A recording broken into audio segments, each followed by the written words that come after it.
Bonjour à tous. Aujourd'hui, dans notre émission hebdomadaire Nos auteurs ont du talent, nous recevons Alexane Gutt. Bonjour Alexane.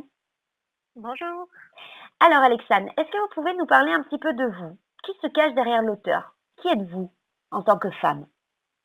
Alors moi sur internet, je me cache derrière pas mal de pseudos. Donc mon vrai prénom c'est Alexandre, celui qui est écrit sur les livres qui sont publiés. J'ai 22 ans, je suis née en 1996. J'aime bien dire que je suis Capricorne. Alors je suis née à Dijon, mais en fait je suis un peu partout, c'est-à-dire que j'ai pas mal vécu à l'étranger, notamment en Malaisie, à Singapour, un petit peu à Dubaï, et puis bon, je suis voyagée un peu aux quatre coins de la France. Et moi, je suis issue d'un bac littéraire et ensuite, je ne savais pas trop vers quoi m'orienter parce que déjà à cette époque-là, j'écrivais pendant mes années lycée et je n'étais pas très très intéressée par tous les métiers autour du journalisme, etc. C'était vraiment l'écriture de romans qui m'intéressait, de romans, pas de romans. Et c'est mieux de le préciser. Et donc, je me suis dirigée d'abord vers une formation en 3D, donc en cinéma d'animation 3D, que j'ai fait pendant 3 ans sur Montpellier. Mhm. Et c'est un métier qui m'a vraiment passionnée, sauf que j'ai eu un professeur qui a eu le malheur de me faire découvrir le montage vidéo. Et tout de suite, ça a été un coup de cœur, ça m'a autant passionnée que l'écriture. Et du coup, j'ai choisi de m'orienter vers une école vraiment audiovisuelle. Donc cette fois, c'est une école de réalisation-montage qui nous destine à travailler autant dans la télévision que dans le cinéma, le clip, la pub. Donc il y a énormément de débouchés. Et moi, dans cette formation-là, ce qui m'intéressait, c'était le montage vidéo. Mais après, je me suis aussi ouverte à la prise de vue que je ne connaissais absolument pas. Donc tout ce qui était filmé avec des caméras, faire de la prise de son, etc. Et voilà, donc j'écris toujours sur mon temps libre. J'ai jamais vécu de mon écriture ou quoi que ce soit. Mais voilà, ça reste toujours un plaisir et c'est surtout un bon moyen de s'échapper, je trouve, d'écrire. Voilà, Bien je sais sûr. pas trop quoi rajouter. Mais J'ai un du coup, chat, oui. mais du coup, quand même, vous êtes jeune quand même, hein, malgré un petit peu toute cette expérience qu'on sent derrière vous. Vous restez jeune quand même. Vous Oui, avez 22 ans. j'ai 22 ans exactement. J'ai commencé à écrire, alors à écrire en général, j'ai commencé vers 10-11 ans, des petits poèmes, des nouvelles, etc. Et par contre, j'ai commencé à écrire la trilogie véritablement à 14 ans. Et donc l'Odyssée des deux mondes, je l'ai écrit en fait entre mes 14 ans et mes 18 ans. Et Noliane, c'était un peu plus particulier parce que je l'ai écrit en fait en 3 mois, mais dispersé sur 2 ans en fait. Parce que sur ces 2 ans, j'avais que 3 mois véritablement de libre parce que les études me prenaient énormément de temps. Donc du coup, voilà, ça a été 3 mois. Ça a été une écriture en fait beaucoup plus intensive que l'Odyssée des deux mondes où je prenais plus mon temps et j'écrivais beaucoup plus régulièrement, on va dire. D'accord. Et vous, quel type de lectrice vous êtes? Est-ce que vous avez des livres, des livres fétiches, un livre préféré ou un auteur préféré éventuellement? Alors moi, je suis une grosse lectrice de fantasy. C'est pour ça que je m'épanouis pas mal dans ce domaine. Et j'ai été en fait, bizarrement, j'ai commencé à apprécier à lire après avoir commencé à écrire. C'est un peu particulier comme parcours, mais j'ai été un petit peu dégoûtée de toutes les lectures qu'on nous imposait au collège et au lycée, où c'était des lectures vraiment très codifiées, où il fallait rendre une fiche de lecture et puis répondre à des questions. Pour C'est moi, ça. la lecture, c'est avant tout un plaisir, donc ce genre de fiche de lecture n'avait pas lieu d'être pour moi. Et un jour, je me suis inscrite à un club de lecture qui était donc interne au lycée dans Mmh. lequel j'étais, qui se passait tous les mercredis, il me semble. Et là, j'ai commencé en fait à découvrir. Déjà, ça m'a permis de me faire plein d'amis avec une passion commune qui était l'écriture et la lecture. Mmh. Et ça m'a permis aussi de connaître plein de livres que je connaissais pas avant, parce que une amie, elle pouvait présenter un mercredi après-midi un livre qu'elle avait adoré, puis du coup le prêter à une autre personne. Et en fait, voilà, c'est des livres un peu voyageurs. Et c'est comme ça que je suis vraiment plongée dans la lecture. Et j'avais commencé, je me souviens, ma toute première saga, c'était La guerre des clans de Erin Hunter. Mais c'est un livre que j'apprécie beaucoup, mais c'est pas mon livre préféré. Je crois que mon préféré, ça restera Le Maître du Temps. C'est une trilogie. Et je crois que c'est Louise Cooper, l'auteur. Et voilà, c'est une trilogie qu'on m'avait offert. C'est vraiment un pavé. On m'avait offert en fait le livre, la trilogie en un seul livre. Et au début, j'ai un peu pris peur en voyant le nombre de pages, mais en fait, je l'ai complètement dévoré en quelques semaines. Et voilà, ça reste mon coup de cœur, même encore maintenant. Et pourtant, je l'ai lu, je devais avoir 13-14 ans, quoi. Donc ça reste mon préféré. Après, je lis également beaucoup de mangas. Je suis une grosse fan de tout l'univers japonais et du coup, c'est là aussi que je puise pas mal mon inspiration. Et votre coup de cœur au niveau manga? Coup de cœur au niveau manga. Votre Alors, je dis, préféré? alors il y en aurait deux. On va dire que vraiment mon préféré de préféré, ce serait Pandora Heart. Je me souviens plus du nom de l'auteur, Mmh. mais c'est vraiment une histoire en plus qui a été adaptée en animé il n'y a pas si longtemps et qui franchement me transporte à chaque fois. Et après, bon, j'avoue quand même avoir un deuxième coup de cœur, mais ça c'est plus parce que ça a bercé mon enfance, c'est la série des Yu-Gi-Oh! Donc, qui à la base, ça a été détourné en jeu de cartes, etc. Mais à la base, c'est vraiment un manga qui a ensuite été aussi adapté en animé. Mais moi, je me souviendrai toujours des premiers mangas que j'ai eus, c'était ceux-là. Et voilà, d'avoir vu aussi la version animée en français sur Gulli, je crois que ça passait. Mmh. Donc voilà, c'est toute une série qui a bercé mon enfance. Et je trouve que c'est très intéressant parce qu'il y a deux lectures dans ce manga-là. Il y a vraiment la lecture pour l'aventure, quand on regarde, quand on est petit, on reçoit un Mmh mh. premier message. Et moi, je les ai regardés et relus la version originale japonaise, donc, parce qu'il y a beaucoup de censure entre japonais et américain français. C'est ça. Et j'ai regardé avec un œil un peu neuf et je me rends compte qu'il y a une morale beaucoup plus profonde que ce que je pensais au départ, que quand je regarde ça quand j'étais petite. Et il y a plein d'autres messages qui passent et moi c'est ça que j'essaie de faire dans mes écrits là, c'est de mettre deux dimensions. Vraiment la première lecture pour l'aventure et puis la deuxième lecture ou pour quelqu'un qui aura une première lecture mais qui sera un peu plus mature, ben, il saisira un peu la critique de la société qu'il y a derrière ou en tout cas des choses qui Le message sont pas caché. perceptibles au premier point de vue. Voilà, des messages cachés exactement. C'est ça. Et donc vous, du coup, comment vous êtes arrivé à l'écriture si finalement c'est pas la lecture qui vous y a amené? Comment je suis arrivée à l'écriture? Je pense qu'à la base, en tout cas pour la trilogie de l'Odyssée des 2 mondes, c'est né d'un mal-être. En fait, j'étais très, très timide à l'époque, j'avais 14 ans quand j'ai commencé Mmh mh. et j'avais du mal à m'ouvrir aux autres, même si bon, j'ai beaucoup voyagé comme je l'ai dit précédemment, notamment en Asie et cetera. Le fait d'avoir beaucoup voyagé, ça m'a ouvert l'esprit sur plein de choses, mais le fait d'être retournée en France après, bah, ça a coincé je pense et je suis quelqu'un qui pense que le monde actuel dans lequel on vit en général, pas seulement la France, c'est un monde très hypocrite et très fermé, et très centré sur. Enfin, tout le monde est très centré sur soi-même. Mmh mh. Et du coup, moi, j'avais du mal à m'épanouir dans ce monde-là. Donc, l'écriture, ça a été une sorte d'échappatoire, tout simplement. Une envie de créer un monde sur lequel, finalement, je pense que j'avais une influence, alors que le monde dans lequel on vit, on n'a pas forcément d'influence dessus. Enfin, à notre petite échelle, oui, mais, moi, mon but, c'était de changer les choses et voilà, j'aimerais que tout le monde devienne meilleur, que tout le monde soit heureux et malheureusement, c'est pas possible. Donc je me suis dit, le fait d'écrire, ah ben, je peux avoir le contrôle en fait sur la destinée de mes personnages et sur l'orientation qu'ils vont avoir, le monde dans lequel ils évoluent. J'ai le contrôle sur tout ça et voilà, ça m'aide à m'évader. Et je me rends compte qu'en fait, ça a été 4 ans où j'ai vraiment vécu au rythme de mes personnages. Et à chaque fois que j'allais le soir me mettre derrière mon bureau pour écrire, ben, je m'isolais de tout. Et bon, des fois, ça plaisait pas à mes parents, hein, Bien mais sûr. je m'isolais de tout. Et en fait, je me sentais bien parce que c'est devenu comme une deuxième famille. Enfin, c'est assez compliqué à expliquer, mais c'était vraiment une sensation, une émotion particulière en fait. Et d'ailleurs, j'ai eu un très gros pincement au cœur quand j'ai terminé le troisième tome de l'Odyssée des 2 mondes. Parce que je me suis dit, bon, moi, ça fait 4 ans que je vis là-dedans et c'était la fin, quoi. Et ça me faisait très très bizarre de me dire, je vais quitter ces personnages, je vais quitter les univers dans lesquels ils ont évolué.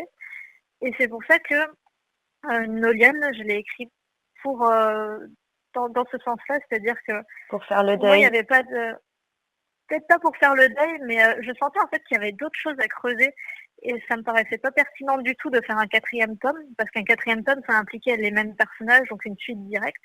Pour moi, enfin, la boucle était bouclée avec les 3 tomes. Dès que je me suis lancée dans cette trilogie, quand j'ai décidé d'écrire, en fait, je me suis dit, je sais que je vais faire une trilogie. Je savais que ce serait déjà en 3 tomes. Et j'avais le début et la fin. Il me restait plus qu'à creuser le milieu.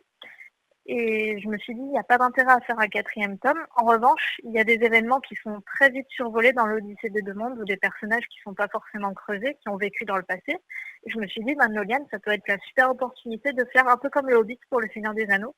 C'est-à-dire que ça peut être un complément, Mmh. mais ça peut être lu indépendamment. On peut lire le Hobbit sans avoir lu forcément le Seigneur des Anneaux. Bah là, c'est pareil. Et pour moi, Noliane, ça apporte une vision plus complète et plus riche de l'Odyssée des deux mondes, avec un point commun qui est l'univers géographique. Mmh. Ça se passe dans le même continent, mais ça se passe dans un passé très lointain, et avec d'autres personnages, donc il n'y a pas forcément besoin d'avoir lu l'un pour comprendre l'autre. Super. Donc quelque part, quand on dit que l'écriture est une thérapie, ça a été un petit peu, le cas pour vous, heu, pour pouvoir passer un peu cette adolescence, heu, un petit peu complexe du fait de vos voyages qui vous a, comme vous disiez tout à l'heure, ouvert l'esprit, sur beaucoup de choses et ce retour en France qui vous a cantonné, on va dire à des règles et des codes, qui finalement ne vous paraissaient pas, vous correspondre et donc ça a été un petit peu une thérapie pour vous, d'écrire finalement? Exactement, ça a été totalement ça. C'était un moyen de m'évader, c'était un moyen de créer mes propres histoires en ayant l'influence dessus. Et voilà, je le dis encore maintenant, hein, même après avoir écrit 4 livres, je suis toujours pas satisfaite du monde dans lequel on vit. Et j'ai vraiment la sensation je sais pas, d'être née dans le mauvais monde ou quelque chose, ou peut-être à la mauvaise époque, je sais pas. Mais bon, c'est vrai qu'avec l'évolution de la technologie, ça va pas en s'améliorant. C'est sûr. Quand je vois les générations de maintenant, ça fait un petit peu peur. Donc je me dis, je suis peut-être née à la dernière vraiment bonne génération, où en tant qu'enfant, on a du respect pour nos parents, on a du respect envers les personnes qui nous entourent, parce que j'ai l'impression que les générations de maintenant, il y a plus de respect du tout. Et pour vous, quelles ont été vos démarches pour être publié? Est-ce que ça a été compliqué pour vous? Est-ce que vous avez été édité tout de suite? Comment ça s'est passé? Racontez-nous un petit peu. Alors pour faire simple, ça a été le parcours du combattant pour moi. Déjà à la base, je ne voulais pas être éditée. J'ai écrit l'Odyssée des deux mondes. Donc j'ai écrit les 3 tomes à la suite. Et puis il se trouvait que quand j'étais au lycée en première L, elle va en avoir marre d'être citée partout, mais il faut que je la cite. J'avais une prof de français extraordinaire qui s'appelle Mireille Tortels. Et je lui ferai écouter cette interview. Et cette Mireille Tortels, en fait, donc elle a été ma professeure pendant 1 an et elle m'a toujours marquée. Déjà, ses cours étaient super intéressants. Déjà, de base, j'adorais le français, mais je buvais ses cours, littéralement. Et il se trouvait qu'une de mes meilleures amies était dans la même classe que moi. Et en fait, au détour d'une conversation, on s'est aperçues toutes les deux qu'on avait écrit un livre et on a terminé notre premier tome en même temps, parce qu'elle aussi a écrit une trilogie. Et du coup, on a pris notre courage à 2 mains et on est allé voir cette prof de français et on lui a demandé tout simplement si elle pouvait nous donner un avis. Et elle a été tellement adorable qu'elle a lu nos 2 bouquins en entier, alors que je pense qu'elle avait vraiment pas que ça à faire. Et du coup, voilà, ça a été une grosse révélation quand elle m'a dit que le livre avait le potentiel d'être publié, quoi. Et elle m'a fait un retour, donc un petit peu sur ce que j'avais écrit. C'était une première version, parce qu'à 14 ans, ma façon d'écrire a bien évolué encore. J'en ai 22 aujourd'hui, donc de 14 à 22, Bien il y sûr. a plein de choses qui ont fait que ma plume a évolué. Et donc, en fait, cette professeure, en plus d'avoir lu mon ouvrage, elle m'a carrément mis en relation avec des éditeurs qu'elle connaissait. Elle m'en a fait rencontrer en face à face, ce qui est, je pense, beaucoup plus riche en termes de conversation que juste envoyer un mail ou juste se téléphoner. Bien Elle sûr. m'a fait notamment rencontrer Stéphane Million, Mmh. parce qu'il y avait un événement sur Béziers qui s'appelait Les Chapiteaux du Livre. Et du coup, il y avait la présence de l'auteur et de l'éditeur, et Stéphane Million, c'est l'éditeur. Mmh. Et en fait, j'ai pu beaucoup discuter avec lui, et je connaissais rien du tout au monde de l'édition. J'étais une totale novice. Et comme je vous disais, je n'avais même pas vocation à ce que mes livres soient lus par d'autres personnes à part ma famille. Parce que la première personne à qui j'ai fait véritablement lire mon livre, c'était ma grand-mère, qui est toujours, je crois, ma plus fervente fan et ma correctrice de toujours, en fait. C'est elle qui a mon livre en tout premier entre les mains, que je lui fais imprimer. Ça fait des beaux pavés, hein, parce que bon, elle n'aime pas trop l'outil numérique, donc elle reste sur la version papier. Et en fait, c'est elle qui me corrige, mais je m'égare un petit peu. Ah Donc cette non! prof de français-là m'a permis en fait de rencontrer pas mal d'éditeurs, et c'est là que j'ai vraiment eu le déclic en me disant mais en fait peut-être que ça vaut le coup de le faire éditer. Et à l'époque j'avais aussi participé grâce à cette prof de français, comme quoi elle a fait beaucoup pour moi, à un événement qui se déroule sur Montpellier tous les ans, au mois de mai, qui s'appelle la Comédie du Livre. Et dans la Comédie du Livre, il y a un stand qui s'appelle le Florilège des écrivains en herbe, qui est destiné en fait à tout ce qui est collégiens, étudiants, écoliers, lycéens, etc. Mmh. Enfin, tous les jeunes auteurs qui, en fait, tous leurs textes sont regroupés dans un ouvrage Et il y a, je crois, 1000 exemplaires qui sont tirés et les ouvrages sont distribués à titre gratuit aux passants qui viennent. Et des fois, il y a même des lectures, d'extraits, etc. Donc ça permet à nous, en tant que jeunes auteurs, de se faire un petit peu connaître et de savoir comment sont reçus nos textes et puis de rencontrer plein d'autres auteurs surtout, parce que c'est surtout une grande réunion. Et voilà, moi j'avais fait publier des poèmes, je crois, sur la première édition. Puis la deuxième édition, j'avais mis un passage de l'Odyssée des deux mondes. Et suite à tout ça, donc je me suis dit, il serait quand même temps que tu te bouges et que tu envoies ton livre aux éditeurs. Mmh. Peut-être que ça fonctionne, peut-être que ça fonctionne pas. Et le conseil que je donnerais à ceux qui hésitent à se faire publier, parce que c'est vrai que c'est un monde qui peut paraître un peu mystérieux, on ne sait pas trop à quoi s'attendre. C'est un monde assez obscur pour moi, le monde de l'édition, même encore maintenant. Et le conseil que je donnerais, c'est surtout de se lancer, parce qu'en finalement, on n'a rien à perdre. D'envoyer au maximum d'éditeurs, de ne pas se contenter d'en envoyer à un seul. J'ai dû en envoyer à une cinquantaine ou peut-être une centaine, je ne sais même plus. En tout cas pour l'Odyssée des deux mondes, parce qu'après ça a été beaucoup plus facile. Et le souci que j'ai rencontré, c'est que je recevais beaucoup de contrats qui me donnaient une réponse positive, sauf que c'était des contrats à compte d'auteur, c'est-à-dire que l'auteur doit fournir une contribution financière Oui, de l'ordre de 4000 € des fois, somme que je n'avais pas, c'est normal. pour pouvoir faire publier le livre. Et en fait, c'était même sans garantie que le livre soit promu derrière, que le livre vive, comme on dit, Mmh. et qu'il soit connu, et qu'on se déplace pour faire des dédicaces. Donc, c'était 4000 € un peu mis juste. Enfin, faire de l'auto-édition, ça serait revenu à la même chose finalement. C'est ça. Donc, tous ces contrats-là, je crois que je les ai encore gardés dans un placard, mais ils croulent au fond de mon placard, justement. Et puis un jour, j'ai reçu une réponse positive c'était un contrat à compte d'éditeur, où là, justement, c'est l'éditeur qui prend tout en charge et l'auteur n'a pas un seul centime à débourser, et heureusement. Mmh. Sinon, ce serait un petit peu aberrant. Et donc, j'ai reçu ce contrat et je l'ai signé. Et puis, s'en est suivi une attente de 1 an et demi, je crois, pendant lesquels j'ai complètement perdu espoir. Je me suis dit, mon livre ne sera jamais publié, parce que c'était stipulé dans le contrat qu'au bout d'1 an et demi, l'auteur pouvait rompre le contrat parce que le délai était dépassé. Et j'ai bien fait de le rompre parce que je crois que la maison d'édition a mis la clé sous la porte quelques mois après. Donc j'ai Super. fini sans demander mon reste. Et par contre, je me suis retrouvée un peu bête avec juste mon livre que j'avais envoyé à plein d'éditeurs et puis aucune réponse qui était satisfaisante pour moi. Et en fait, la rencontre avec la maison d'édition Sudarène s'est faite totalement par hasard, même si je ne crois pas vraiment au hasard, peut-être le destin, je ne sais pas trop. En fait, pour l'anecdote, j'étais en cours sur Montpellier, j'étais dans mon école de 3D.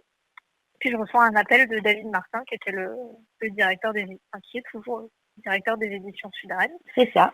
Et il m'a dit, écoute, parce qu'ils sont basés ils étaient basés sur Hier à l'époque, maintenant ils sont sur Fréjus.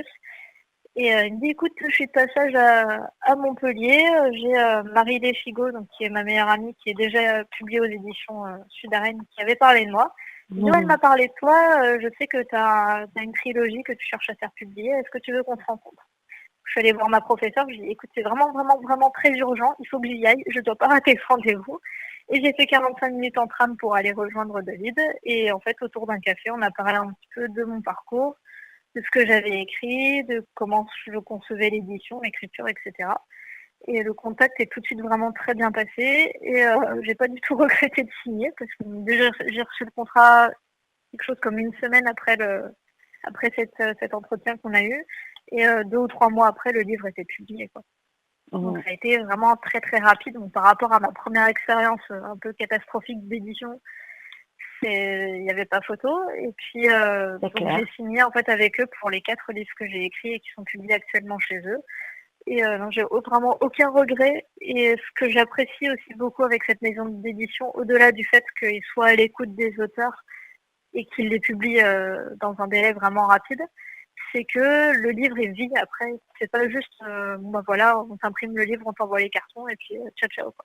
Puis on te verse les droits d'auteur. C'est vraiment il y a tout un échange avec les lecteurs dans un système de dédicace. C'est-à-dire que nous on a un groupe Facebook qui s'appelle Sudarène Auteur et David et Stéphane, les 2 directeurs de Sudarène. Quasiment tous les jours, je crois, je reçois une notification pour dire hey, il y a tel salon, il y a tel événement, il y a telle dédicace, tel magasin qui cherche des auteurs. Et nous, après, on fait un système d'inscription et c'est ça qui nous permet d'aller à la rencontre des lecteurs. Et Génial. je me souviendrai toujours de ma première séance de dédicace en solo, c'était merveilleux, quoi. Je voyais mon amie Marilyn qui faisait des dédicaces donc, sur Béziers, donc j'allais souvent la voir. Dans ma tête, je l'enviais et je me suis dit, mais est-ce qu'un jour je vais y arriver à ça? Et puis voilà, maintenant j'enchaîne, je sais plus combien j'en ai fait des séances de dédicaces, je dois bientôt arriver à une centaine, je pense. Et ce qui est génial, c'est que c'est jamais la même chose. Il n'y a jamais 2 séances de dédicace ou 2 salons ou 2 conventions qui se ressemblent. Et on ne sait jamais sur quel type de lecteur on va tomber. Il y a même des fois des gens qui vont passer devant votre stand et on les regarde et on se dit non mais lui il va jamais acheter mon livre et puis en fait il s'arrête et puis il n'y a même pas besoin de faire un argumentaire parce que comme on est des auteurs peu connus, il ne faut pas s'imaginer qu'une séance de dédicace c'est comme des grands auteurs ou des grands youtubeurs où il y a direct la queue, c'est pas du tout ça. Comme on voit à la télé, ouais. La réalité du truc, c'est un peu dur de dire ça, mais c'est toi, ton livre, et tu es derrière ton stand, et c'est à toi d'aller vers les gens. Et si tu attends que les gens viennent vers toi, ben forcément, ça n'arrivera pas. Ou en tout cas, il y en a très peu qui s'arrêteront d'eux-mêmes. Donc, même juste un bonjour, un sourire, je fonctionne avec un système de flyers qui fonctionne plutôt bien, parce que ça n'engage les gens à rien dans le sens où ils n'ont pas besoin de prendre le livre avec la peur que l'auteur cherche à tout prix à les convaincre d'acheter le livre et tout. Et moi, je donne des flyers avec les résumés, mes coordonnées. Et je distribue ça toute la journée. Il y en a qui reviennent, il y en a qui ne reviennent pas. Mais au moins, les gens ont une trace écrite. Et surtout, comme je mets sur le flyer les couvertures des livres, ils ont vraiment un repère visuel. Il y en a beaucoup qui sont repassés me prendre le livre après que je leur ai donné le flyer, mais des fois des mois ou un an après, en me disant oui, l'Odyssée des demandes, je me souviens que vous étiez en dédicace sur telle date et je reviens vous le prendre. Ah, et ça, c'est je pense que génial. c'est la plus belle récompense qui soit pour un auteur, c'est que quelqu'un se souvienne du titre, se souvienne de l'auteur, se souvienne d'une discussion qu'on a eue il y a peut-être un an. Et voilà, c'est génial. Et ce que j'apprécie le plus avec Sudaren, c'est que maintenant, comme ils centrent leur ligne éditoriale sur tout ce qui est science-fiction, fantasy, etc., tout ce qui est littérature de l'imaginaire, du coup, on fait de plus en plus de conventions, tout ce qui est pareil manga, mangame show, qui a manga dedans, quoi. Tout ce qui est un peu culture japonaise. Et ce qui est bien, c'est que même si on n'est pas du tout dans la culture japonaise, on a quand même un univers qui peut s'en inspirer parfois. Bien sûr. Ou en tout cas qui est beaucoup dans l'imaginaire. Et du coup, souvent, on est bien souvent, on est les seuls dans ce genre de convention à faire vraiment de la littérature traditionnelle et pas être dans les mangas ou la BD. Et du coup, j'ai rencontré énormément de gens comme ça et par le biais des conventions. Et ce qui est bien, c'est qu'il y a toujours une ambiance de fou. C'est qu'on vient pour, oui, certes, vendre des livres parce qu'il faut bien rentabiliser le truc, mais moi, j'y vais avant tout pour m'amuser et je suis jamais déçue dans ce genre de convention. Ça permet de retrouver des auteurs aussi. Parce que souvent, ce genre de convention, on est minimum 5 auteurs, voire des fois beaucoup plus. Donc voilà, c'est l'occasion de se rassembler, de se réunir et puis des fois même d'acheter les livres d'autres auteurs qu'on n'avait pas forcément pensé acheter, mais ils le présentent tellement bien que ça donne juste envie de le lire, quoi. Quelque Donc part, voilà. c'est comme une deuxième famille finalement, ou comme un groupe C'est totalement d'amis. une deuxième famille. Ouais, c'est plus une deuxième famille que des amis. Je pense qu'il y a un lien qui se crée avec ces gens-là. Comme on est lié par l'écriture et à chaque fois qu'on parle de l'écriture, on a l'impression de s'entendre nous-mêmes parler parce qu'il y a cette espèce de lien, cette espèce de chose que, en tant qu'écrivain, il n'y a que nous qui pouvons le comprendre, entre guillemets. Et je trouve ça génial parce que je me suis surprise à me confier à ce genre de personnes alors que c'est ni mes meilleurs amis, ni ma famille, ni quoi. Mais voilà, il y a des choses, je sais pas, ça s'explique pas trop, mais il y a beaucoup de personnes vraiment très intéressantes et que j'apprécie énormément et qui comptent beaucoup pour moi, que j'ai rencontrées en fait par le biais de Sudaren. Et que ce soit des auteurs ou que ce soit même des lecteurs qui sont devenus après des années, quoi. C'est Voilà, une c'est vraiment super une grande histoire. aventure. Ah oui, rien que pour la publication, c'est par rapport à tout ce que vous venez de dire, c'est juste énorme. C'est juste énorme. C'est pour ça que j'aime bien dire que l'aventure en fait s'arrête pas à la publication du livre. C'est C'est ça. juste une première étape et il y a tellement de choses derrière, il y a tellement de choses à vivre et c'est ça qui est génial. Après, mon souvenir vraiment qui restera le plus gravé dans ma mémoire et que je retiendrai le plus de toute cette aventure, ça a été quand même, et ça je pense que c'est pour tous les auteurs, c'est voilà quand ça n'était même pas la signature du contrat, même si ça a été un grand moment. C'est juste quand ma mère me téléphone, j'étais à Montpellier, elle était à Béziers, elle me dit Alexandre, j'ai reçu ton premier carton de livre, donc Premier carton du tome 1, c'est-à-dire que la première fois que j'ai vu mon livre en version papier, ce que je rêvais depuis que j'ai commencé à écrire. Et je me souviens avoir pris le premier train pour aller à Béziers d'ailleurs. Et j'étais tellement, mais tellement heureuse. C'est une sensation que je souhaite à tout le monde en fait. Et j'ai même pas pu retenir mes larmes ce jour-là. J'ai ouvert le carton, j'ai caressé le premier tome et ma mère qui m'a regardée alors contente. Et ma seule réaction en fait ça a été de pleurer, mais c'était juste des larmes de joie, c'est tout.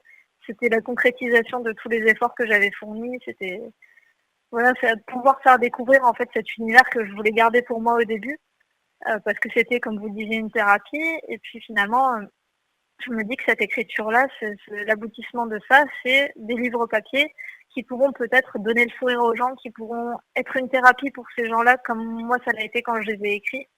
Et Bien voilà, sûr. comme je dis, si ça peut donner le sourire à une seule personne et lui permettre de s'évader. Il y a beaucoup de personnes, je pense, dans notre monde qui sont pas heureuses, malheureusement. Comme je disais, moi aussi, c'est le but de ma vie, c'est tout simplement d'être heureuse et de rendre les gens heureux, surtout autour de Mm, moi. Et je me dis, si, ne serait-ce qu'avec une phrase, un livre, une petite chose comme ça qui est trop pour rire dans le monde dans lequel on vit, mais si par ça on peut rendre les gens heureux, mais je trouve ça génial.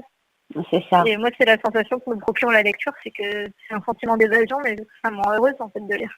Bien sûr, mais quelque Voilà. part, ce carton de livre, ce premier carton de livre, ça a été un peu comme la naissance, la naissance d'un enfant, quoi. Ouais, ça reste mon bébé maintenant. Et maintenant, le premier tome, je m'y attache. J'ai toujours cet attachement, voilà, parce que c'est le premier livre, etc. Mais je suis bizarrement beaucoup plus attachée à mon dernier livre, donc qui est Nolian. Et Peut-être oui, aussi parce que ça raconte une histoire un peu plus personnelle. L'Odyssée des deux mondes, c'est vraiment une grosse aventure, le gros voyage initiatique. Il y a énormément de personnages. Nolian, c'est beaucoup plus intimiste, autant dans la façon d'aborder les choses que même le nombre de personnages qui a été considérablement réduit. Et du coup, voilà, c'est peut-être un peu plus facile aussi de se plonger dans le monde de Nolian et puis après lire l'Odyssée des deux mondes, même s'il n'y a pas forcément d'ordre ou quoi que ce soit. et Voilà. oui, mais quelque part, c'était votre premier livre adulte. C'est ça, c'est assez. Moi, j'ai pris l'habitude des fois de relire certains passages de mes propres livres. Et en fait, c'est pas du tout dans un but juste pour dire ouais, c'est mes bouquins, machin, mais je trouve ça intéressant de voir l'évolution parce que je prends le premier tome de l'Odyssée des deux mondes et je prends Nolian, c'est mon quatrième livre.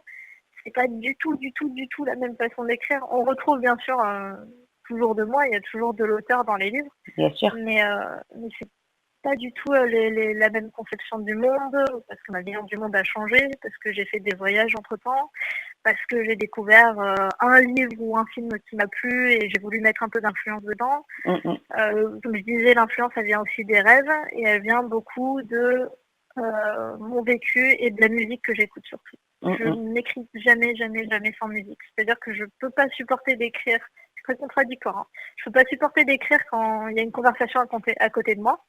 C'est pour ça que je me mets jamais dans le salon pour écrire. Souvent, c'est dans ma chambre. Mais par contre, je peux écouter du métal et ça ne me déconcentrera pas du tout pour écrire. Donc c'est assez bizarre. Mm. La musique réveille en vous une certaine inspiration finalement. Donc c'est pas du tout contradictoire, bien au contraire. C'est la musique qui vous porte, qui porte votre écriture et qui du coup porte le roman, quoi. C'est vrai. Ça véhicule certaines émotions et des fois, ça m'arrive de changer 3, 4, 5 fois de musique par chapitre juste pour trouver le bon passage de musique qui correspond au bon passage d'écriture pour me dire, tiens, j'ai envie que les gens ressentent que le personnage il est dans cet état d'esprit ou qu'il ressent ça. Mm, mm. Donc voilà, c'est tout dans le ressenti. Et bien, pour la petite anecdote, j'ai beaucoup écrit. La majorité de mes livres ont été écrits chez ma grand-mère, qui reconnaîtra quand elle écoutera cette interview.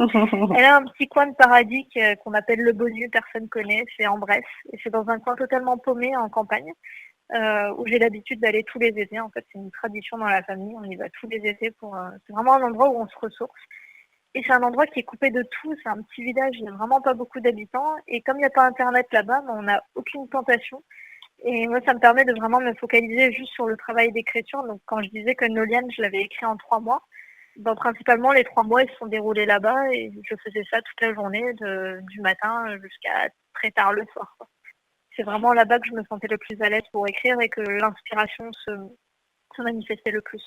C'est C'est trop mignon, en fait. Depuis tout à l'heure, ça fait déjà, quelques fois que vous parlez de votre grand-mère et je trouve ça très, très touchant parce qu'on sent ce lien fort entre vous et c'est super touchant, en fait.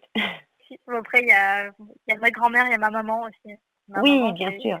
c'est un peu mon modèle et c'est ma déesse. Et voilà, elle a toujours été. En fait, les deux ont toujours été là pour me soutenir.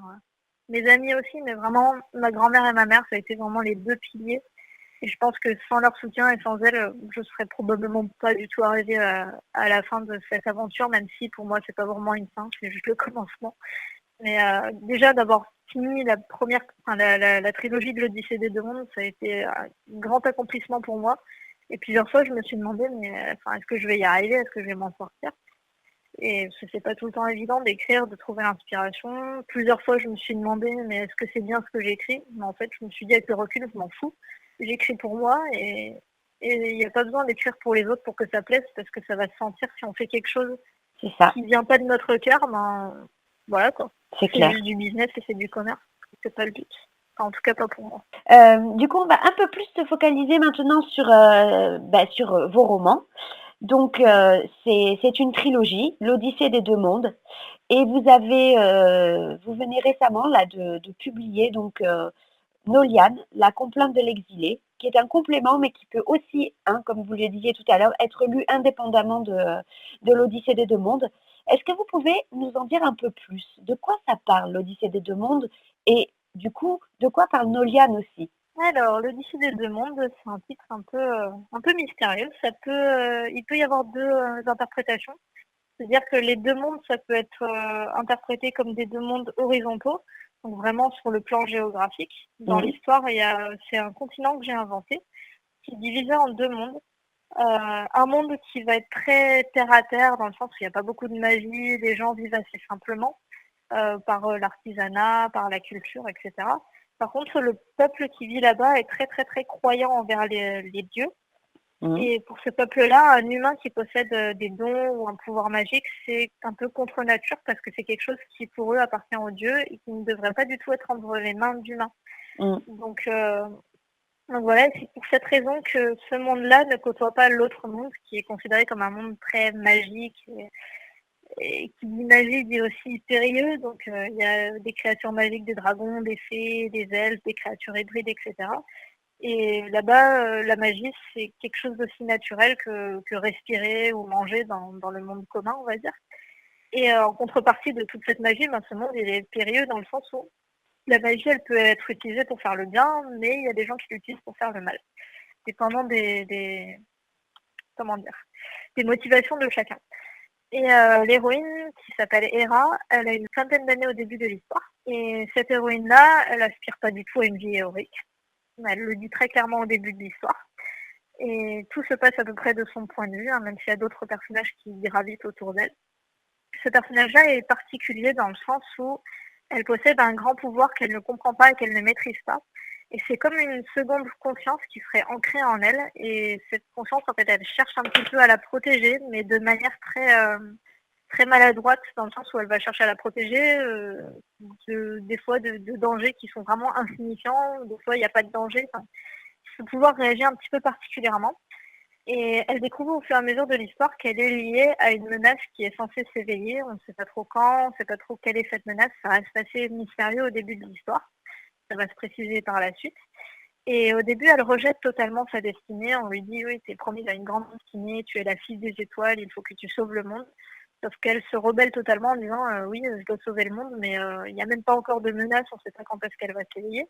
Donc en gros, laissez-moi tranquille. Et le problème, c'est qu'elle va très vite être confrontée à toutes les conséquences de cette décision et elle va s'apercevoir que dans cette grande aventure, il n'y a pas seulement elle, il y a tous ses amis, toutes les personnes auxquelles elle tient. Et en fait, elle tient l'avenir du monde dans ses mains. Donc toute cette odyssée, ce qu'elle va être exilée de son royaume natal. Son royaume se situe dans le monde un petit peu intolérant dont je parlais au début. Mmh. Et forcément, en fait, elle va vouloir faire le bien. Et puis, ce pouvoir qui s'éveille de plus en plus, ben, il va un petit peu bouleverser les choses et provoquer un malheur au lieu de sauver une personne. En fait, elle va précipiter la mort d'une personne dans le but de... Enfin, à la base, elle voulait juste la sauver, mais ça tourne mal. Et donc elle va être rapidement, exilée, on lui dit: «Tu es une sorcière, tu as de la magie, tu t'en sers pour faire le mal», en gros disparaître. Et donc elle va très mal le prendre parce qu'elle s'est toujours sentie un peu différente et là on pointe du doigt sa différence. Et du coup elle va partir avec, ses amis et une partie de sa famille, heu, vers l'autre monde. Donc elle espère qu'il y a un monde un peu plus tolérant et voilà. Elle cherche vraiment un monde qui saurait l'accueillir. Sauf qu'en entreprenant cette odyssée, elle va s'apercevoir de plein de choses. Elle va faire des rencontres auxquelles elle ne s'attendait pas du tout. Et donc elle va révéler un petit peu des secrets sur le monde qui l'entoure, sur elle-même. Et c'est vraiment un voyage initiatique. Mais pas seulement de ce personnage. Tous les personnages, en fait, vont évoluer dans le bon sens ou dans le mauvais, dépendant des personnages. Et tous les personnages vont évoluer par cette odyssée, en fait. Et les deux mondes, ça peut être, il y a toute une interaction donc avec ces mondes horizontaux entre le monde magique et le monde ordinaire. Et il y a aussi toute une interaction entre le monde céleste et le monde terrestre, dans le sens où il y a une émissaire qui s'appelle Erin, qui est introduite dès le début de l'histoire, dès le prologue. Et c'est elle qui va être chargée de délivrer les prophéties, de mettre en garde les personnages. Mais j'ai voulu faire une prophétesse qui n'était pas non plus pas tout le temps derrière le dos des personnages à leur dire fais attention à ci, fais attention à ça, parce que pour moi c'était important que les personnages soient confrontés euh, à des choix qu'ils doivent faire et pas qu'on leur mâche le travail, soit confrontés aux difficultés, soit confrontés à la mort, à la tristesse, au deuil. Et parce que justement, je pense que c'est ça qui les fait grandir et qui permet leur évolution, alors que si on leur mâchait tout le travail, ou si on les poussait un peu dans une direction en leur disant c'est cette direction que tu dois prendre, ça aurait plus trop d'intérêt. Mmh. Donc pour moi, le but, il est vraiment dans le cheminement que font les persos et les personnages, pardon, et pas forcément dans la résolution de la chose, quoi. Voilà. Et pour Noliane, la complainte de l'exilé?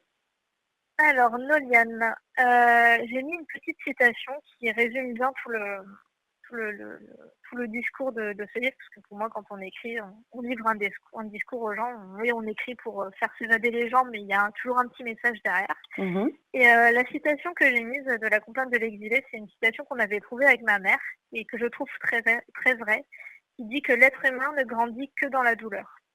Mmh. Donc déjà ça pose un peu bon, il n'est pas dépressif ce livre, hein, mais après il est beaucoup plus dur, donc c'est pour ça que je le destine à un public un peu plus mature que l'Odyssée des deux mondes. Et Noliane, en fait, il peut être considéré comme un hors-série à la trilogie, donc comme vous disiez précédemment, c'est à la fois un complément, mais c'est quelque chose qui peut être lu indépendamment, donc il n'y a pas forcément besoin d'avoir lu toute la trilogie pour comprendre. En revanche, il y a certains parallèles qui se font en fait. C'est une intrigue à part. Et les deux seuls points communs sont l'univers géographique et certains personnages, notamment les personnages immortels et les dieux, qui forcément se retrouvent dans les deux intrigues. Mmh. Et Noliane, ça va être l'histoire d'un jeune garçon qui s'appelle Noliane, justement, qui a une douzaine d'années au début de l'histoire. Et un peu comme Hera dans l'Odyssée des deux mondes, c'est un personnage qui s'est toujours senti un peu différent, un peu exclu. Et sa particularité, c'est qu'il aurait dû mourir à sa naissance. Ça aurait dû être un enfant mort-né.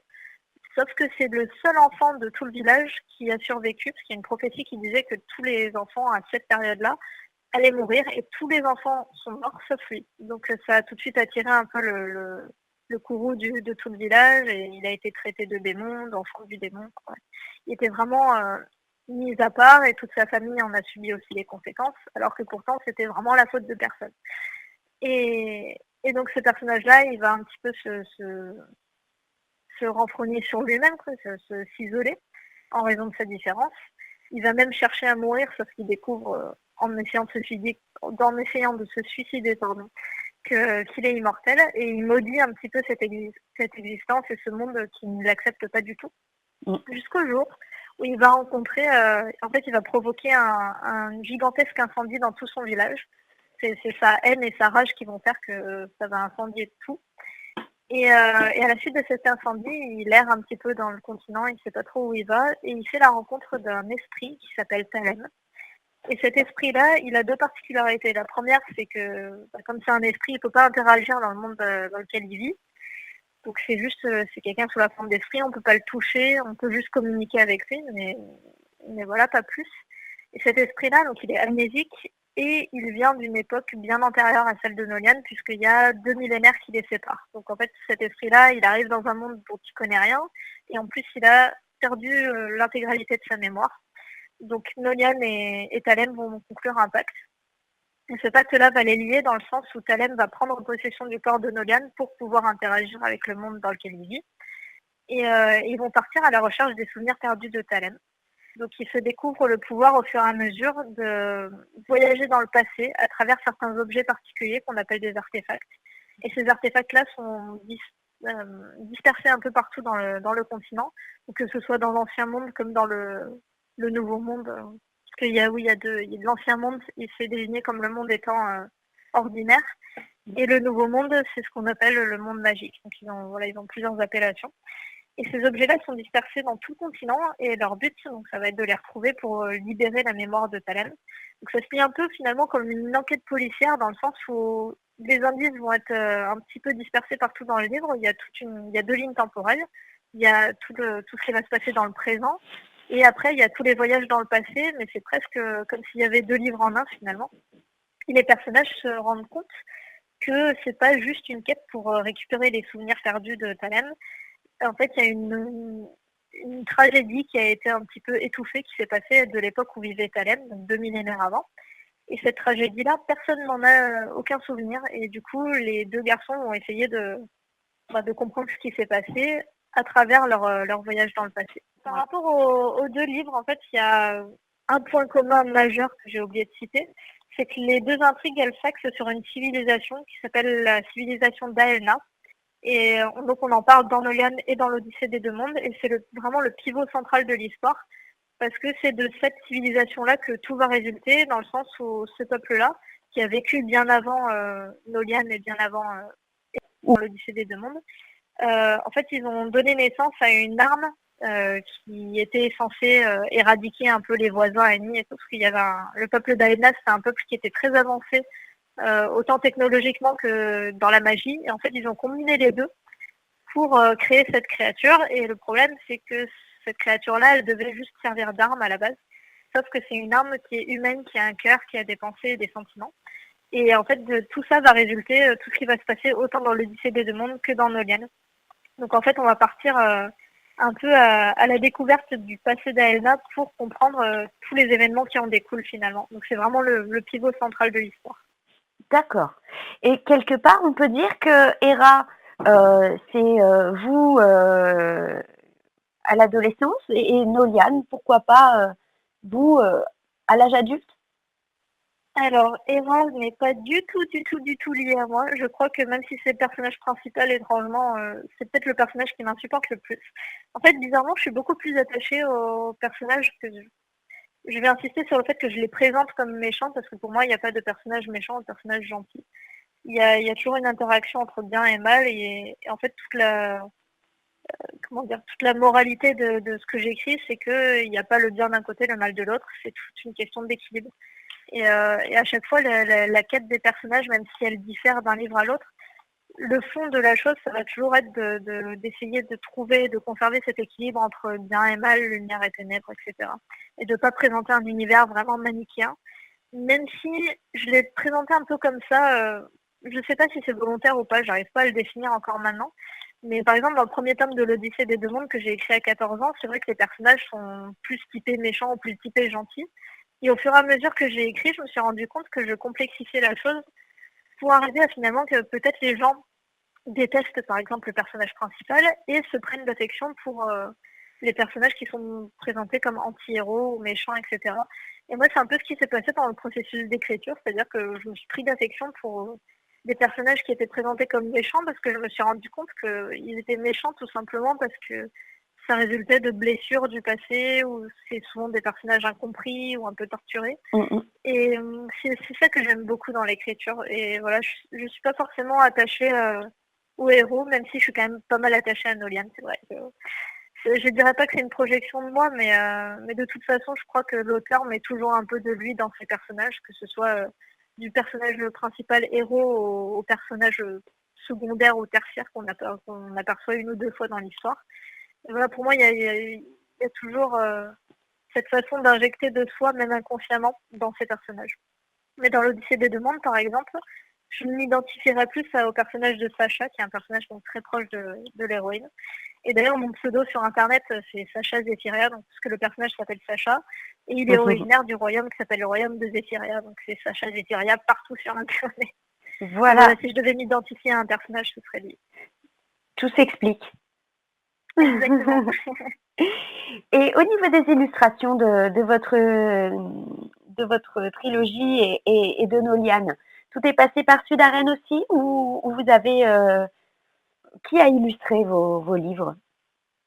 Alors, il y a Nolian, ça a été intégralement Sudaren qui s'en est occupé. Mhm. Ils ont en fait une banque d'images qui nous permet, nous, en tant qu'auteurs, parce qu'on a quand même droit de décision sur les couvertures, heureusement. Donc en fait, nous, ils nous envoient une banque d'images. C'est à nous de prendre le temps de faire le tri, de trouver vraiment là où les images qui correspondent le plus à ce qu'on imagine en termes de couverture. Mhm. Et ensuite, on envoie tout ça au graphiste de Sudaren. En l'occurrence, pour Nolian, ça a été une graphiste que je remercie d'ailleurs parce que je trouve la couverture magnifique. Moi, j'ai aucun mérite. Je me suis juste contentée de choisir l'écriture et les illustrations. Et après, elle a fait un travail extraordinaire parce que les deux images, le personnage d'en haut, c'est le personnage de Thalem, donc l'esprit. Mhm. Le personnage d'en bas, c'est Nolian, mais sous sa forme animale parce qu'il est capable de se transformer en loup. Et du coup, je voulais que la couverture, à la fois les confronte, mais aussi les relie, parce qu'ils ont plein de différences, mais ils ont aussi plein de points communs. Et du coup, voilà, je voulais que la couverture fasse apparaître les deux personnages, mais Nolian, on le présente pas en tant qu'être humain, donc ça garde aussi un mystère. Et Thalem, on le présente de dos. Donc ça permet aussi de garder ce que j'aime bien dans les livres, c'est qu'on est quand même libre d'imaginer à quoi ressemble le personnage finalement. C'est ça. Et par contre, pour l'Odyssée des deux mondes, c'est intégralement moi qui ai fait les illustrations, parce que comme j'ai fait une formation en cinéma d'animation 3D, on a eu des cours justement sur Photoshop, un logiciel de retouche Mhm. d'images. Et donc en fait, j'ai mêlé retouche d'images, peinture directement sur le logiciel pour créer mes propres formes, mes propres lumières, etc. Donc là, ça a été un travail beaucoup plus long et j'aurais aimé l'effectuer sur Nolian et tout, mais juste manque de temps, quoi.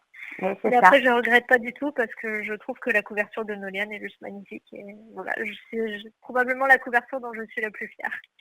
D'accord. Donc en fait, oui, au final, vous êtes aussi illustratrice de vos romans. Donc sauf pour Nolian, vous avez fait appel à une graphiste qui a fait un travail magnifique. Mais en théorie, d'habitude, c'est vous qui, enfin pour l'Odyssée des deux mondes en tout cas, c'est vous qui avez illustré.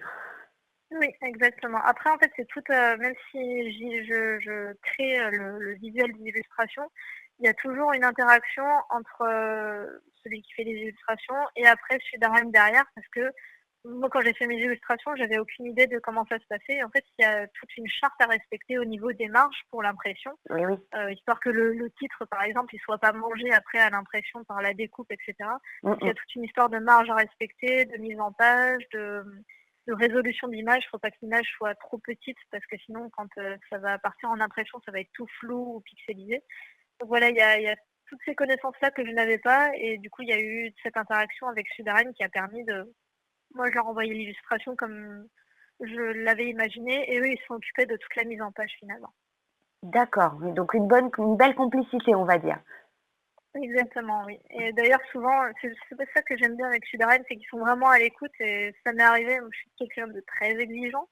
Donc si c'est pas parfait comme je veux, eh ben, je renvoie. Et il y a tout ce système de première version, deuxième version, etc. jusqu'à ce qu'on appelle le bon à tirer. Et dès qu'on valide le bon à tirer, ben, c'est bon pour partir à l'impression finalement. Donc il y a vraiment tout ce dialogue qui est possible et je pense que dans d'autres maisons d'édition, il y a forcément ce dialogue, mais peut-être pas aussi poussé. Et ce qui permet chez Sudaren de faire 13 ou 15 versions jusqu'à ce que l'auteur soit vraiment content et fier de ce qu'il rend et pas juste se dire ah ben c'est la deuxième version, maintenant vite faut que ça parte à l'impression quoi. C'est ça.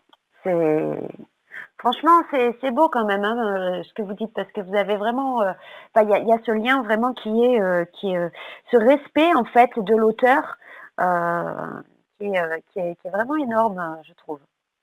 Je pense qu'il n'y a pas beaucoup de maisons d'édition qui offrent cette opportunité-là et qui a cette proximité parce que je le dis à titre personnel, mais je pense que c'est valable pour quasiment tous les Mm. auteurs. J'ai le numéro des deux directeurs de Sudaren, ils sont disponibles par Facebook, ils sont disponibles par mail, par téléphone, donc le moindre souci, la moindre question, ils y répondront toujours. Alors que je pense que chez d'autres éditeurs, notamment des éditeurs plus gros, ça passe par tout un principe de hiérarchie. Donc pour contacter le grand boss, il faut aller d'abord contacter l'assistant, et puis après ceci, et puis C'est après ça. cela. Donc là, on est en contact direct, donc c'est quelque chose de beaucoup plus humain et qui pour moi était vraiment important, quoi. Oui, oui, non, tout à fait. C'est la base, j'ai envie de vous dire, d'une vraie relation et d'une bonne relation qui fonctionne. Tout à l'heure, on parlait de l'âge d'accessibilité de votre écriture. Donc pour l'Odyssée des 2 mondes et pour, Noliane, vous me disiez qu'il y avait 2 niveaux de lecture différents. L'Odyssée des 2 mondes, vous diriez qu'on peut commencer à le lire vers quel âge à peu près? On peut commencer à le lire à 10 ans. Après, je dirais que ça dépendrait parce que en séance de dédicace, il m'est souvent arrivé de voir des parents débarquer avec leur enfant, mais un enfant de 6-7 ans. Et l'enfant de 6-7 ans, il avait déjà lu tous les Harry Potter. Chose que déjà, moi, j'en ai lu aucun, Mmh mh. quant à moi. Mais ça m'avait vraiment impressionnée parce que je me suis dit, peut-être avec à l'ère de la technologie où tout va plus vite et tout, les enfants avaient, enfin les jeunes en général avaient tendance à moins lire, mais j'ai l'impression que c'est une tendance qui s'inverse et que maintenant les jeunes se remettent de plus en plus à la lecture et de plus en plus jeunes surtout. Et du coup, donc voilà, je destine un public à partir de 10 ans, mais c'est pas une valeur absolue dans le sens où ça dépend de ce qu'a déjà lu l'enfant, de ce qu'il aime lire, des thèmes qu'il a déjà abordés. L'Odyssée des 2 mondes, donc ça reste assez soft, hein. Par exemple, les scènes de sexe, elles sont pas du tout explicites, souvent ça se résume en 1 ou 2 phrases. Ou alors ça va être décrit avec des termes qui vont faire que voilà, c'est plus subtil, quoi. Bien sûr. Et Nolian, en revanche, je le destine à un public plus à partir de 12 ans. Pas du tout pour des scènes explicites ou quoi, mais plus d'une manière générale, en fait, ça aborde des thèmes beaucoup plus sombres ou en tout cas plus en profondeur. Et c'est beaucoup plus psychologique et on ressent beaucoup plus cette double lecture en fait de la lecture pour l'aventure et puis après la lecture avec toute la critique qu'il y a derrière parce que comme je le dis souvent, j'estime que même si on écrit de la fantaisie, il y a des gens qui disent ah mais vous écrivez de la fantaisie, du coup il n'y a pas du tout de réel. Bah, je trouve ça totalement faux parce que je trouve qu'il n'y a aucun moyen plus efficace de critiquer la société actuelle qu'à travers un monde totalement inventé C'est ça. Un peu comme, La Fontaine passée par le monde par les fables. animalier. Ouais, ouais, ouais. Exact. Et donc, où peut-on commander l'Odyssée des 2 mondes ou, Noliane, par exemple? Alors, pour tous les livres, là, les 4, ils sont tous disponibles donc, sur internet, en magasin, donc que ce soit sur la Fnac, sur des sites, sur des fois les grandes surfaces, tout ce qui est Cultura, enfin un peu partout en fait. Très rarement ils seront en rayon, sauf sur les lieux où je me suis déjà rendue en dédicace, donc c'est principalement des Cultura, où moi je leur laisse après un stock qui sont libres d'exposer. Mais très souvent, en fait, ils les auront pas en rayon, tout simplement parce qu'on est des petits auteurs encore et que c'est pas assez connu. Mmh. Par contre, si on les commande auprès du vendeur, ils les auront forcément en stock. Et là, donc, il n'y aura aucun souci pour les commander. Après, sinon, sur Internet, ils sont disponibles quasiment partout, que ce soit sur le site de l'éditeur, sur Amazon, sur Google Books, hein. Vraiment, ils sont trouvables partout. Et pour tous les tomes, sauf pour l'Odyssée des 2 mondes, tome 3, mais je pense que ça devrait pas tarder à arriver, ils sont tous disponibles en format numérique en fait. Donc c'est D'accord. moitié prix du format papier. Et je sais qu'il y a pas mal de personnes qui me demandaient justement une version numérique parce qu'il y a des gens qui sont plus à l'aise avec les liseuses, etc. Tout à Moi, je sais que fait. je suis toujours attachée à la version papier, mais voilà, ça permet d'offrir un peu plus de panel, d'élargir un petit peu le cercle de lecteurs. Bien sûr, bien sûr. Pour le commander, donc partout sur internet, on peut le commander aussi dans la librairie du coin? C'est très probable, oui. Les librairies en général, pareil que les magasins, ils ne l'auront pas en rayon. Oui, mais on peut le Mais oui, commander. oui, oui, pas de souci. Comme c'est distribué par Dodin, en général, ils distribuent un peu partout, quoi. Et après, par contre, pour les gens qui souhaitent avoir une dédicace, ben, le mieux, c'est plutôt que de faire des allers-retours par la poste, parce que Dieu sait que ça coûte cher d'envoyer un livre. Oui. En fait, moi, j'ai mon propre stock que m'envoie l'éditeur, j'en commande régulièrement. Et du coup, s'il y a besoin d'offrir ou d'une dédicace ou quoi que ce soit, ben, directement me contacter par mail. Donc, c'est alexandgut@gmail.com, tout attaché. Et je réponds toujours aux mails de toute façon. Et voilà, juste un petit message pour me dire, ben voilà, je suis intéressée pour avoir tel livre avec une dédicace et j'expédie ça par la poste. Super. Et dans ces cas-là, le règlement s'effectue via PayPal, c'est ça? Pas forcément, en fait, je peut-être que je fais trop confiance aux gens, je sais pas, mais non, après les paiements, c'est oui, PayPal si les gens veulent, mais après le plus souvent je fais par liquide ou par chèque. Bon, bah, c'est super et donc si on veut, vous soutenir ou suivre votre actualité, vous avez des comptes sur les réseaux sociaux? Comment ça se passe? Un site internet peut-être? Un blog? Alors je suis partout, c'est pas du tout difficile de me trouver. Alors il y a un site officiel que j'ai créé il y a maintenant quelques années que je mets régulièrement à jour, qui s'appelle tout simplement l'Odyssée des demandes. Donc pour le trouver sur Google, il faut taper l'Odyssée des demandes plus loin Wix, W-I-X. Et Mmh. Wix en fait c'est l'hébergeur. D'accord. C'est là que se font la plupart des sites internet. Mmh. Après je suis sur Facebook, donc c'est l'Odyssée des demandes. Sur Twitter, c'est aussi l'Odyssée des demandes. Après je suis sur Wattpad.